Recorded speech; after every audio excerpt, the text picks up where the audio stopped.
Estate sales are my favorite kind of treasure hunt. Every corner holds a surprise. And in this messy bedroom, well, I just about hit the jackpot.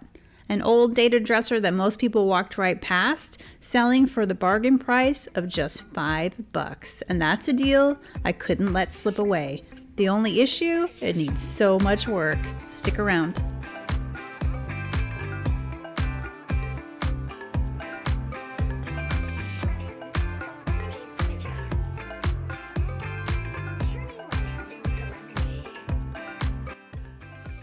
This week's project, well, it's a mess. And so the challenge today is going to be, how can I do this and keep my costs low with all the things that need to be changed or replaced? There's a few arts and crafts types of things that I want to use on this that I have a vision for, but at the end, I don't want this to end up looking like a craft project. It has to sell for top dollar. So can I make all those things come together? That's what we're about to find out. Normally I start every project by cleaning it first, but this one's a little different. All of these dated door panels are going to come off, so there's no need to clean those. And spoiler alert, they are all plastic. They are not even solid wood. So there's no sense in cleaning all of this when I know that I'm not going to use it. So the first thing I'm going to do is get all of these off of here. All the hardware is going to go. All the door panels are going to go. And then we'll think about cleaning.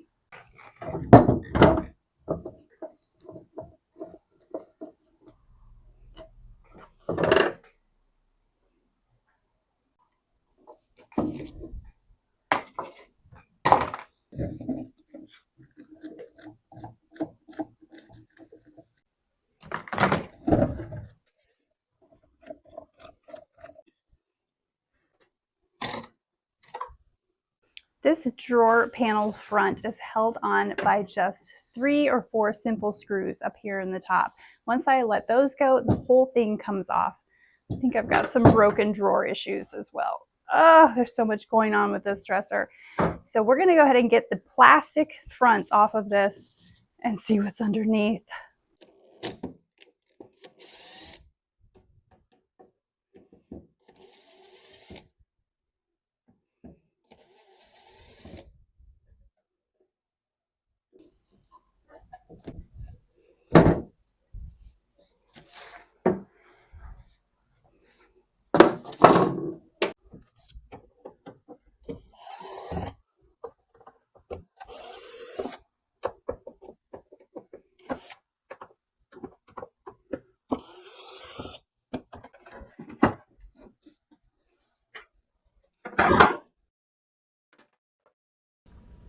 Yep, just as I suspected. Take the panels off and it's, well, underwhelming. Let's see what we can figure out.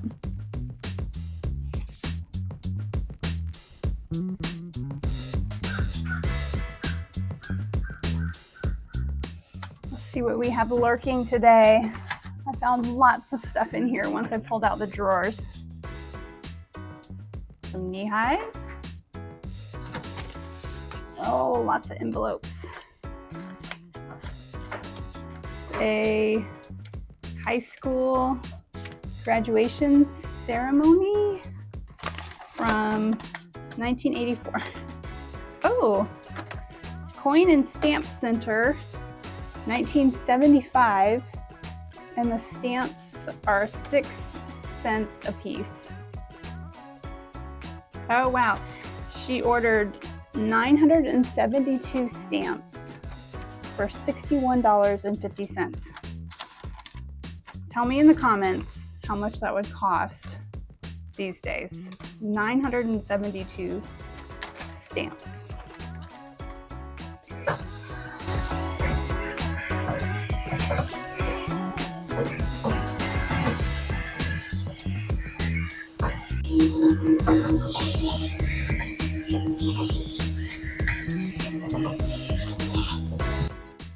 Now we can finally get this thing clean.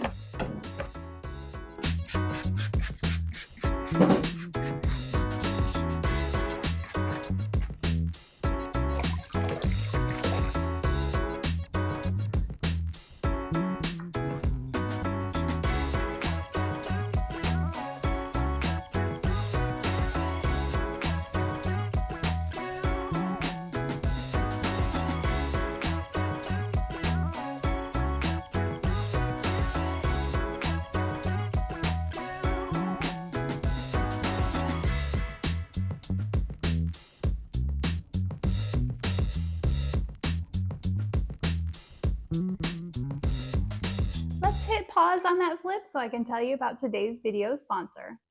Today, we're going to be showing off the super comfortable and stylish Lotus rocking and reclining chair from FlexiSpot. The seat is super big and comfy at over 3 feet wide, which easily lets you sit with your legs crossed, sideways, however else you want to sit, or even snuggled up with your pets. Take it from me, I have way too many dogs, and one of them in particular loves this chair so far. One thing I really enjoy about this chair is that it's a rocking chair, which is super relaxing and therapeutic after a long day in the garage. The chair is also able to swivel to 360 degrees around, so you can dial in the exact angle that you want for maximum relaxation. And to top it all off, I can recline up to 145 degrees to let me fully extend my legs, so it's super cozy for taking naps. I have ours set up in our front room so that we can look out the front window, read a book, enjoy the fireplace. But this chair is super comfortable and flexible, so you would also be right at home with this in a bedroom or a private study room. But it's also got this neat little hidden side storage compartment that you can use to store TV remotes, cords, or even books.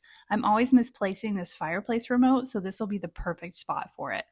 We opted to get our recliner in the super classy sunset brown faux leather. It's super nice and plush, and they also come in a few different fabric options and several different colors. But I love the way that this one complements our front room. Honestly, it's more than a chair. It's become my new favorite place to be and hang out, and now you know where I get all my editing done. So if you're interested in grabbing your own FlexiSpot Lotus recliner, be sure to check it out by clicking my link below. You can use my exclusive code LOTUS30 to get $30 off and free shipping. Thanks again to FlexiSpot for sponsoring today's video and always being such a great supporter of this channel. Let's get back to the flip.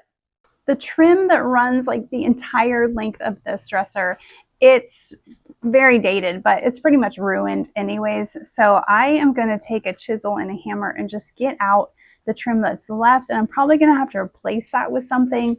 But for now, I'm not going to make a duplicate of what is on there. We're just going to go ahead and remove it.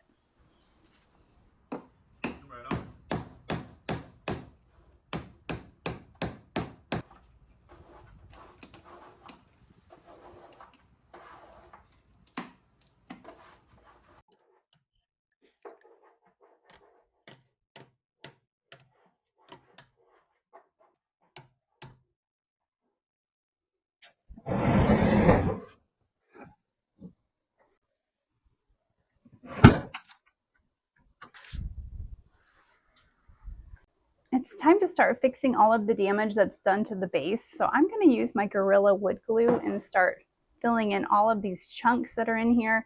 And then we'll decide what we're going to do with this.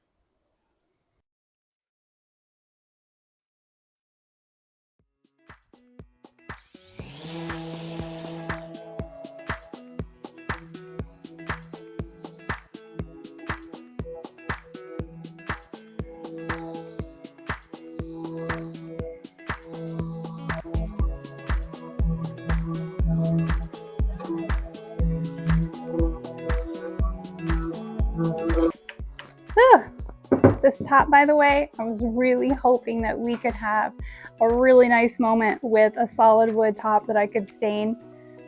It's plastic. It is totally plastic. So unfortunately, I'm gonna have to decide what direction we're going with this. Can't do the raw wood look on this one.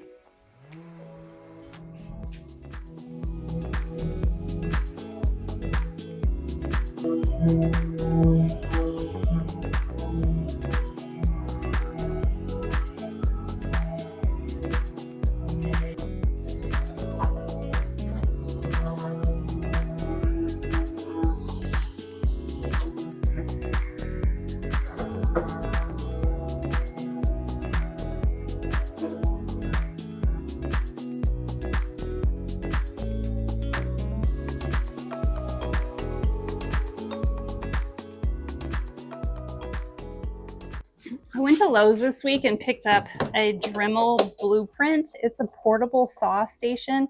This is something that's been on my wish list for a little bit.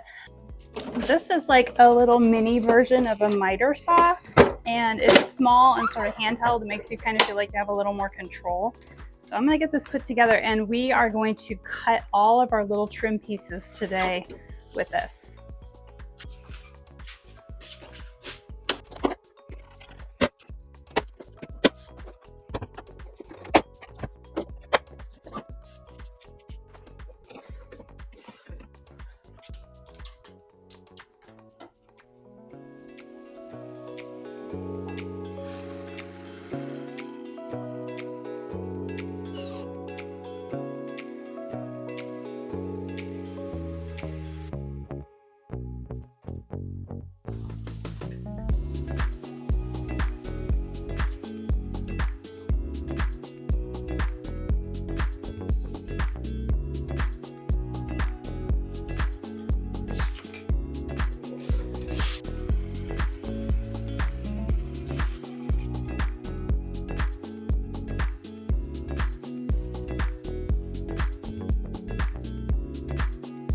For some reason, I decided to make this project a little bit harder.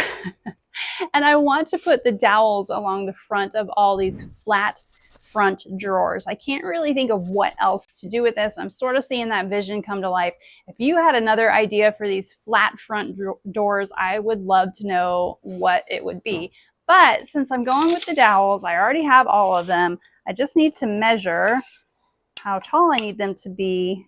And of course, it's a strange measurements. 6 5/8 is what they all need to be.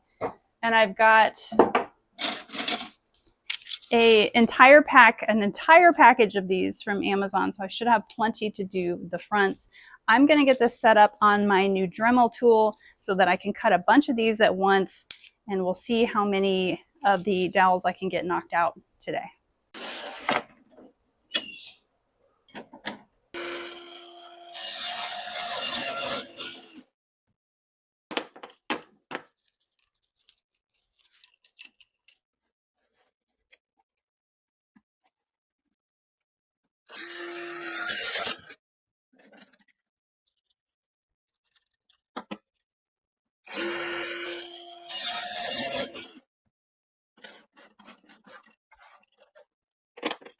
All right, I've got my 9 bazillion dowels all cut out, and now it's time to get these attached to the drawer fronts. I have a leftover thing of heavy-duty liquid nails, so I'm gonna use this first and a little putty knife to scrape it all over the drawer fronts, and then we'll lay these down one by one.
I had a few extra pieces of larger trim, and I decided that it would look just more cohesive if I went ahead and put the trim onto the door frame as well. So let's get that cut up.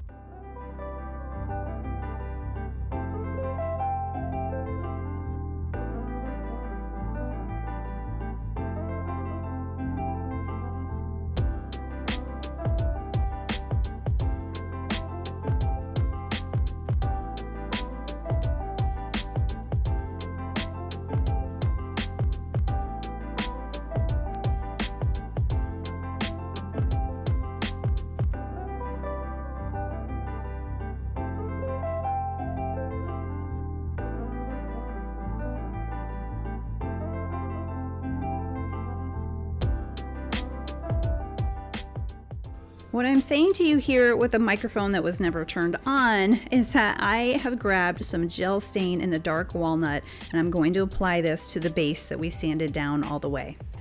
Finally, something on this dresser that's actually solid wood.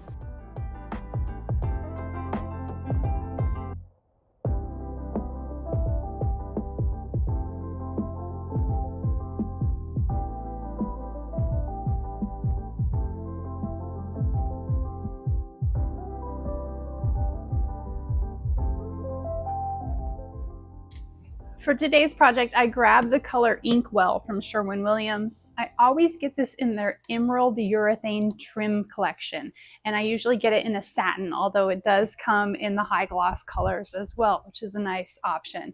But the trim enamel has a built-in primer and a built-in top coat. I had a lot of questions about that in my last video, but it does have a built-in primer in it. So unless I am dealing with a mahogany wood or a wood that has a lot of like rich dark stain in it, I won't do an extra prime on my pieces. I find that this has enough primer in it for the projects that I'm doing. Although if I do light colors and I have a darker wood, I will most definitely prime them. But today I'm going with the color Inkwell, which is a really dark black with a bit of navy blue added in. Let's get this loaded into our Wagner sprayer.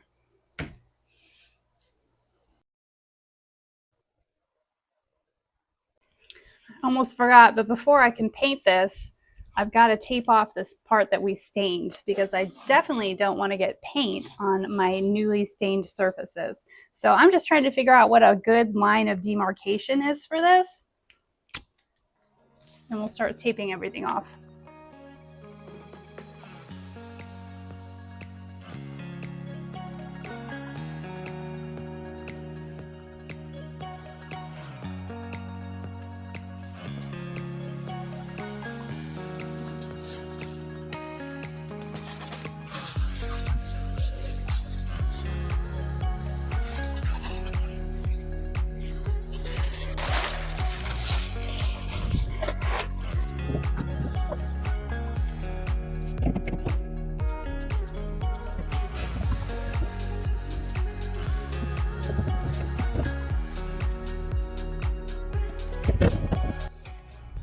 For this one, I'm going to spray with the drawers in. I got a lot of questions about this in the comment section from you guys. And the reason why you can sometimes spray with the drawers in is because they lay flat against the body of the dresser, so that when you push them all the way in, you can get everything that you need to. All the trim that's on the body, all the trim that's on the top, and then once it's dry or you've done your 2 coats, you can just go in with a detailed trim brush and just do the top, because that's all you need to do when they lay flat like this. So just a little secret to cut down on time, cut down on plastic from wrapping your drawers or paper or whatever you use. When it lays flat like this, you can spray it with the doors in. So we're gonna do that today.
round 2.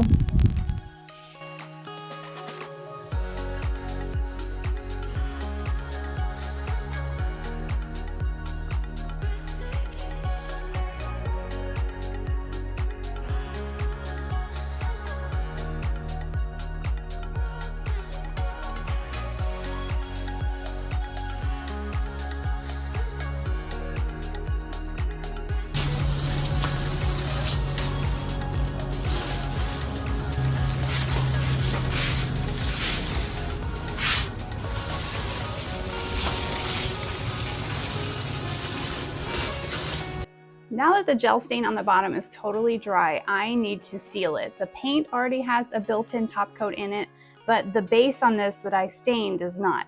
So I'm using some of my Watco wipe-on poly for this. You do about 3 coats of it, and it needs about a 4-hour dry time in between each coat. But I like how this works on stained wood because it makes it look like it's sort of like hand rubbed and really rustic. You just get a really good clean cloth that has no lint, and then apply a little bit of it on there and then wipe it along the base.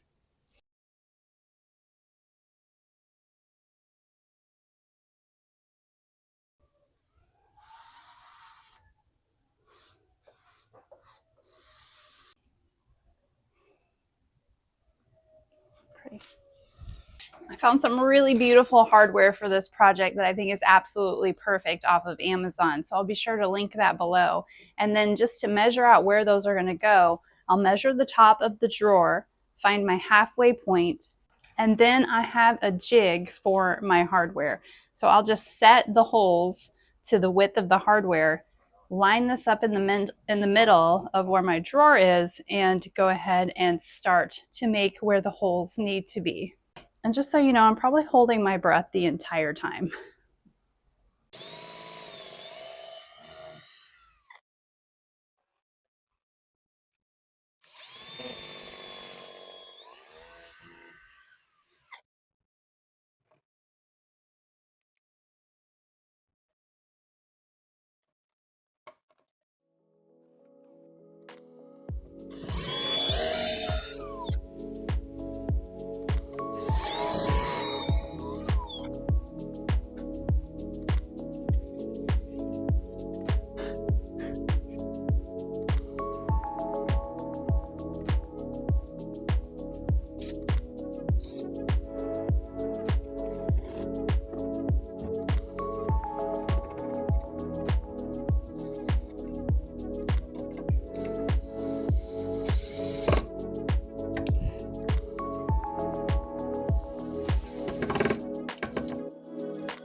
What started as dust, chipped wood, and decay is now a showstopper in every way.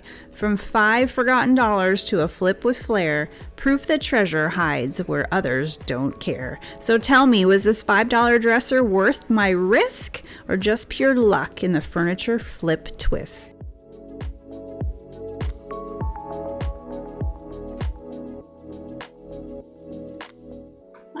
Well, what did you guys think of that before and after?